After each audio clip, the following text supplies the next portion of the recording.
Hello friends, good morning. कैसे हो आप सब? उम्मीद करता हूं कि आप लोग बहुत बेहतर होंगे। दोस्तों, आज की इस क्लास में आप सभी के लिए एक छोटा सा सामान्य हिंदी का टेस्ट रखा गया है। इसमें जो नंबर ऑफ क्वेश्चन होंगे आपके 35 होंगे। आपको 35 में 35 स्कोर करना है क्योंकि कल आपका एग्जाम है। तो चलिए आज की इस क्लास को स्टार्ट करते हैं, आज की इस टेस्ट को प्रारंभ करते हैं। आपको जवाब करते हुए चलना है, ठीक है। चलिए पहला क्वेश्चन देखिएगा, आपके स्क्रीन पर है।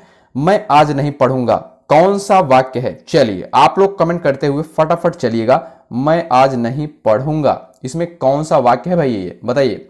चलिए, तो ऑप्शन ए वाले बिल्कुल करेक्ट हो जाएंगे। निषेधवाचक वाक्य होगा आपका। ऑप्शन ए आपका बिल्कुल राइट आंसर हो जाएगा, ठीक है। चलिए दूसरा क्वेश्चन देखिएगा। ओह यह पिट ही गया, कौन सा वाक्य है? चलिए भाई फटाफट आप लोग आंसर करें। चलिए 35 में 35 आपको स्कोर करना है, लास्ट में बताना है आपको जरूर कमेंट करके, ठीक है। ओह यह पिट ही गया। चलिए तो विस्मयवाचक वाक्य यानी ऑप्शन बी आपका बिल्कुल राइट आंसर हो जाएगा। ऑप्शन बी वाले बिल्कुल करेक्ट हो जाएंगे भाई। आइए चलिए, यदि तुम चलो तो मैं भी चलूं, कौन सा वाक्य है? चलिए फटाफट आप लोग आंसर करें। चलिए भाई, यदि तुम चलो तो मैं भी चलूं, कौन सा वाक्य है? चलिए आंसर करें आप लोग। संकेतवाचक वाक्य होगा। ऑप्शन सी वाले बिल्कुल राइट होंगे जिन्होंने ऑप्शन सी विकल्प चुना है। चलिए भाई आइए नेक्स्ट क्वेश्चन देखिएगा। तुम अपने काम में सफल रहो, कौन सा वाक्य है? आंसर करें फटाफट। तुम अपने काम में सफल रहो, कौन सा वाक्य है? चलिए भाई, इच्छावाचक वाक्य ऑप्शन ए आपका बिल्कुल सही जवाब हो जाएगा। ऑप्शन ए वाले बिल्कुल राइट हो जाएंगे। आइए, रस भरा कौन सा तत्पुरुष समास है? चलिए फटाफट आप लोग आंसर करें। साथियों सारे क्वेश्चन इंपॉर्टेंट हमने कवर किए हैं।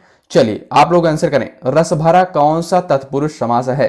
चलिए, रस भरा यानी रस से भरा, बताइएगा। करण तत्पुरुष वाले बिल्कुल राइट होंगे जिन्होंने ऑप्शन बी विकल्प चुना है, ठीक है। चलिए भाई नेक्स्ट क्वेश्चन देखिएगा।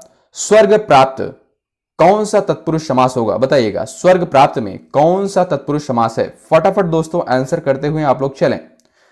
चलिए भाई, चलिए फटाफट आप लोग आंसर करें। कर्म तत्पुरुष होगा यानी ऑप्शन ए आपका बिल्कुल राइट आंसर हो जाएगा। ऑप्शन ए वाले बिल्कुल करेक्ट हो जाएंगे, स्वर्ग को प्राप्त, ठीक है। चलिए ऑप्शन ए आपका बिल्कुल राइट आंसर हो जाएगा। यथासंभव कौन सा समास है? ये क्वेश्चन पूछा गया है भाई। चलिए साथियों आप लोग क्लास को लाइक करते हुए जरूर चलें। यथासंभव कौन सा समास है? याद रखिएगा आपको 35 में 35 स्कोर करना है। चलिए, अव्ययी भाव समास बिल्कुल राइट आंसर हो जाएगा। ऑप्शन सी आपका बिल्कुल सही जवाब हो जाएगा। आइए, वीणा पाड़ी कौन सा समास है? चलिए, वीणा पाड़ी में कौन सा समास है? फटाफट दोस्तों आंसर करते हुए चलें आप लोग। बहुव्रीहि वाले बिल्कुल राइट हो जाएंगे। ऑप्शन सी आपका बिल्कुल सही जवाब हो जाएगा। आइए, दुवन्नी कौन सा समास है? इंपॉर्टेंट क्वेश्चन है, ध्यान रखें। दुवन्नी कौन सा समास है? चलिए फटाफट आप लोग आंसर करते हुए चलें। द्विगु समास यानी ऑप्शन डी आपका बिल्कुल राइट आंसर हो जाएगा क्योंकि प्रथम पद जो है संख्यावाची होता है। ऑप्शन डी आपका बिल्कुल राइट आंसर हो जाएगा। दुवन्नी में जो है आपका द्विगु समास हो जाएगा, ठीक है। पदबंध कितने प्रकार के होते हैं? चलिए कमेंट करें आप लोग, फटाफट कमेंट करते हुए चलें। पदबंध कितने प्रकार के होते हैं? चलिए भाई, ऑप्शन बी वाले बिल्कुल करेक्ट हैं। ऑप्शन बी आपका बिल्कुल सही जवाब है, 3, ठीक है। चलिए, निम्नलिखित में से अशुद्ध शब्द है, बताइए। चलिए कमेंट करें आप लोग फटाफट। चलिए भाई, निम्नलिखित में से अशुद्ध शब्द है, आपको छांटना है इसमें अशुद्ध शब्द कौन सा है भाई? फटाफट आप लोग दोस्तों आंसर करेंगे। एकत्र नीरस मंत्रिमंडल, बताइएगा, अशुद्ध शब्द छांटना है। चलिए, ऑप्शन सी आपका बिल्कुल राइट आंसर हो जाएगा क्योंकि मंत्रिमंडल में देखिएगा यहां पर छोटी ई की मात्रा होती है, ठीक है। यहां पर बड़ी की मात्रा लगाई गई है, तो ऑप्शन सी आपका बिल्कुल सही जवाब हो जाएगा क्योंकि अशुद्ध आपको छांटना है, तो मंत्रिमंडल इसमें अशुद्ध लिखा गया है, ठीक है। चलिए, निम्नलिखित में अशुद्ध शब्द है, बताइएगा इसमें कौन सा जो है शब्द अशुद्ध है? फटाफट आप लोग आंसर करते हुए चलें। चलिए फटाफट आप लोग आंसर करिएगा भाई। साप्ताहिक यानी ऑप्शन ए आपका बिल्कुल राइट आंसर हो जाएगा। साप्ताहिक ना कि बल्कि साप्ताहिक होता है, ठीक है, साप्ताहिक होता है। ऑप्शन ए आपका बिल्कुल राइट आंसर हो जाएगा। आइए साथियों लास्ट में अपना नाम स्कोर जरूर बताएं। निम्नलिखित में अशुद्ध शब्द है, फटाफट आप लोग आंसर करें। चलिए आंसर करते हुए आप लोग चलिएगा। नक्षत्र यानी ऑप्शन डी आपका बिल्कुल सही जवाब हो जाएगा। ऑप्शन डी वाले बिल्कुल राइट हो जाएंगे भाई। आइए, निम्नलिखित में से आग का पर्यायवाची शब्द नहीं है। क्वेश्चन को ध्यान से देखिएगा आप लोग, नहीं है। निम्नलिखित में से आग का पर्यायवाची शब्द नहीं है। फटाफट आप लोग आंसर करें दोस्तों। चलिए, विपथगा यानी ऑप्शन डी आपका बिल्कुल राइट आंसर हो जाएगा। निम्नलिखित में से इच्छा का पर्यायवाची शब्द नहीं है। आंसर करें आप लोग, इच्छा का पर्यायवाची शब्द नहीं है।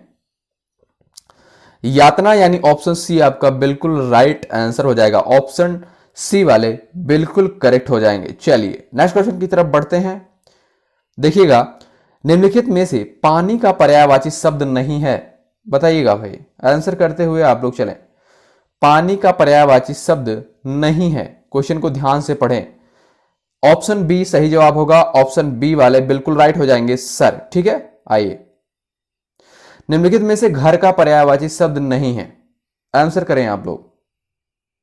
चलिए, घर का पर्यायवाची शब्द नहीं है। पावक यानी ऑप्शन ए आपका बिल्कुल राइट आंसर होगा। पावक वाले बिल्कुल करेक्ट हो जाएंगे।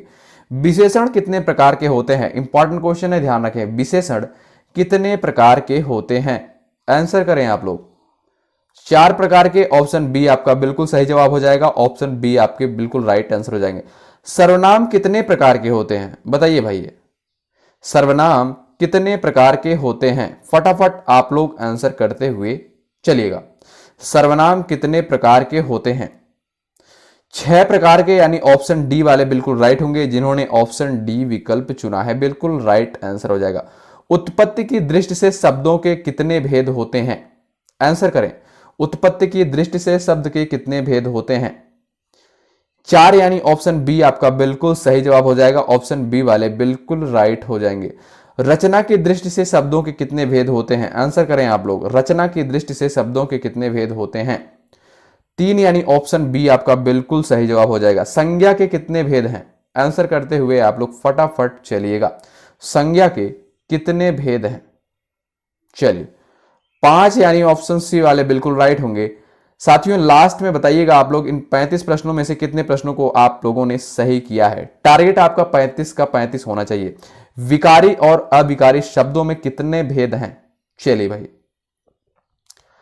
8, यानी ऑप्शन डी सही जवाब होगा। ऑप्शन डी वाले बिल्कुल राइट होंगे। इनमें से कौन सा शब्द संज्ञा से बना हुआ है, बना हुआ विशेषण है? बताइए। चलिए आंसर करें आप लोग भाई। कुलीन, यानी ऑप्शन डी आपका सही जवाब हो जाएगा। कुलीन वाले बिल्कुल राइट होंगे। यथा समय समास है। आंसर करिएगा। यथा समय में समास है। चलिए भाई, आंसर करते हुए आप लोग फटाफट चलिएगा। अव्ययीभाव समास, ऑप्शन बी आपका बिल्कुल सही जवाब हो जाएगा। ऑप्शन बी वाले बिल्कुल करेक्ट हो जाएंगे। प्रत्येक में समास है, बताइएगा। चलिए, प्रत्येक में कौन सा समास होगा? आंसर करें दोस्तों। चलिए, प्रतिधन एक, यानी अव्ययीभाव समास, यानी ऑप्शन सी आपका बिल्कुल राइट आंसर होगा, क्योंकि प्रथम पद इसमें जो है अव्यय होता है।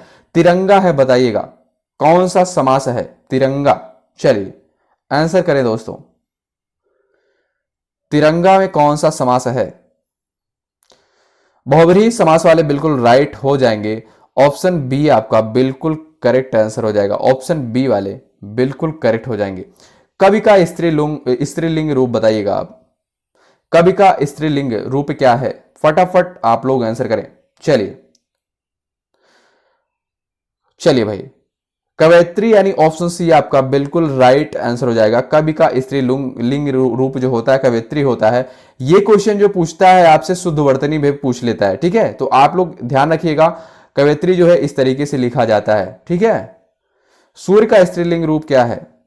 आंसर करें। सूर्य का स्त्रीलिंग रूप क्या है? सूर्य, यानी ऑप्शन डी सही आंसर हो जाएगा। ऑप्शन डी वाले बिल्कुल करेक्ट हो जाएंगे। आइए, पेड़ से फल गिरा, इस वाक्य में से किस कारक की विभक्ति है? बताइएगा। से किस कारक की विभक्ति है? चलिए भाई, फटाफट आप लोग आंसर करिएगा। अपादान, यानी ऑप्शन बी वाले बिल्कुल राइट होंगे। ऑप्शन बी जिन्होंने विकल्प चुना है। आइए अगला क्वेश्चन देखिएगा। वह कुल्हाड़ी से वृक्ष काटता है, इस वाक्य में से किस कारक की विभक्ति है? आंसर करते हुए फटाफट आप लोग चलें। चलिए भाई, ऑप्शन सी आपका बिल्कुल सही जवाब हो जाएगा, करण। ठीक है, मां ने बच्चे को सुलाया, इस वाक्य में को किस कारक की विभक्ति है? चलिए फटाफट आंसर करें, आप लोग आंसर करिएगा भाई। कर्म यानी ऑप्शन बी आपका बिल्कुल राइट आंसर हो जाएगा, ऑप्शन बी वाले बिल्कुल करेक्ट हो जाएंगे। अध्यापक शब्द का स्त्रीलिंग रूप क्या होता है? चलिए आंसर करें आप लोग। अध्यापक शब्द का स्त्रीलिंग रूप अध्यापिका यानी ऑप्शन ए आपका बिल्कुल राइट आंसर हो जाएगा। सिंपल सा क्वेश्चन है, नायक शब्द का स्त्रीलिंग रूप बताइए। नायक शब्द का स्त्रीलिंग रूप बताइएगा आप लोग भाई। नायिका यानी ऑप्शन सी सही जवाब होगा, ऑप्शन सी वाले बिल्कुल करेक्ट हो जाएंगे। महाशय शब्द का स्त्रीलिंग बताइए। महाशय शब्द का स्त्रीलिंग बताइएगा आप लोग भाई। चलिए महाशया यानी ऑप्शन सी वाले बिल्कुल राइट हो जाएंगे, ऑप्शन सी जिन्होंने विकल्प चुना है। चलिए भाई क्लास को लाइक करते हुए आप लोग चलें। नेता शब्द का स्त्रीलिंग रूप बताएं। नेता शब्द का स्त्रीलिंग रूप बताएं आप लोग। ऑप्शन ए आपका बिल्कुल राइट आंसर हो जाएगा, जिन्होंने ऑप्शन ए विकल्प चुना है आपका जवाब बिल्कुल करेक्ट होगा। दाता शब्द का स्त्रीलिंग बताइएगा। चलिए दाता शब्द का स्त्रीलिंग बताइए आप लोग। दात्री यानी ऑप्शन डी आपका बिल्कुल सही जवाब हो जाएगा।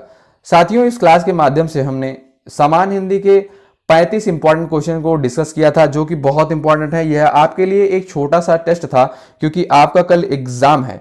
तो आप लोग जो है बताइएगा कितने प्रश्नों को आप लोगों ने सही किया है, ठीक है, क्योंकि सारे क्वेश्चन इंपॉर्टेंट हमने कवर किए थे इस क्लास के माध्यम से। अगर आप चैनल पर नए हैं जुड़ जाएं, सब्सक्राइब कर लें, बेल आइकन को प्रेस कर लें और अपने साथियों के पास भी इस टेस्ट वीडियो को जरूर शेयर करें। बहुत बहुत धन्यवाद। जय हिंद, जय भारत।